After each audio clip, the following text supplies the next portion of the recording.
ಈ ಡಿಶ್ ಬದನೆಕಾಯಿಂದ ಆಗಿರೋದು ಅಂದರೆ ನಂಬ್ತೀರಾ? Hello good morning. ಇವತ್ತು ಬೆಳಿಗ್ಗೆ ಒಂದು ಒಳ್ಳೆ ಫಿಲ್ಟರ್ ಕಾಫಿಯಿಂದ ಸ್ಟಾರ್ಟ್ ಮಾಡಿದ್ವಿ.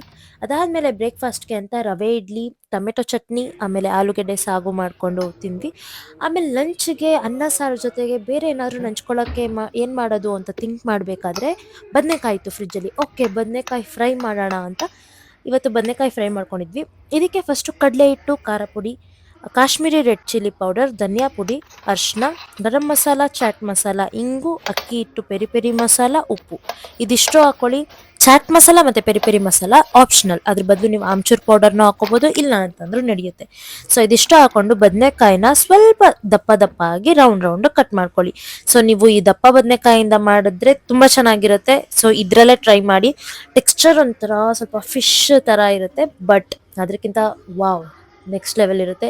ಈ ವೆಜಿಟೇರಿಯನ್ಸ್ಗೆ ಇದು ಒಂದು ಒಳ್ಳೆ ಸೈಡ್ ಡಿಶ್ ಅಂತಲೇ ಹೇಳ್ಬೋದು. ಸೊ ನಾನಿಲ್ಲಿ ಏರ್ ಫ್ರೈಯರಲ್ಲೂ ಮಾಡಿದ್ದೀನಿ, ಪ್ಯಾನಲ್ಲೂ ಮಾಡಿದ್ದೀನಿ. ಎರಡರಲ್ಲಿ ಯಾವ ಟೇಸ್ಟ್ ಚೆನ್ನಾಗಿರುತ್ತೆ ಅಂತ ನನ್ನ ಕೇಳಿದ್ರೆ ಪ್ಯಾನಲ್ಲಿ ಟೇಸ್ಟ್ ತುಂಬಾ ಚೆನ್ನಾಗಿರುತ್ತೆ. ಏರ್ ಫ್ರೈಯರಲ್ಲಿ ಚೆನ್ನಾಗಿರುತ್ತೆ. ಈ ಹೆಲ್ದಿಯಾಗಿ ತಿನ್ನೋರಿಗೆ, ಆಯಿಲ್ ಸ್ವಲ್ಪ ಕಮ್ಮಿ ಹಾಕ್ಕೊಂಡು ಅನ್ನೋರಿಗೆ ಏರ್ ಫ್ರೈಯರಲ್ಲಿ ಚೆನ್ನಾಗಿರುತ್ತೆ. ಬಟ್ ಪ್ಯಾನಲ್ಲಿ ನೆಕ್ಸ್ಟ್ ಲೆವೆಲ್ ಆಗಿರುತ್ತೆ. ಟೇಸ್ಟ್ ಮಾತ್ರ ತುಂಬ ಚೆನ್ನಾಗಿತ್ತು. ನೀವು ಒಂದ್ಸತಿ ಟ್ರೈ ಮಾಡಿ. ಇದೇ ಥರ ಒಳ್ಳೆ ಒಳ್ಳೆ ಕಂಟೆಂಟ್ಗೋಸ್ಕರ ನಮ್ಮ ಚಾನಲ್ನ ಫಾಲೋ ಮಾಡಿ. ಯೂಟ್ಯೂಬಲ್ಲೂ ಇದ್ದೀವಿ, ಸಬ್ಸ್ಕ್ರೈಬ್ ಮಾಡ್ಕೊಳ್ಳಿ. ಹಾಗೆ ವಿಡಿಯೋನ ಲೈಕ್ ಮಾಡಿ, ಶೇರ್ ಮಾಡಿ, ಕಮೆಂಟ್ ಮಾಡಿ. Thank you for watching. Bye.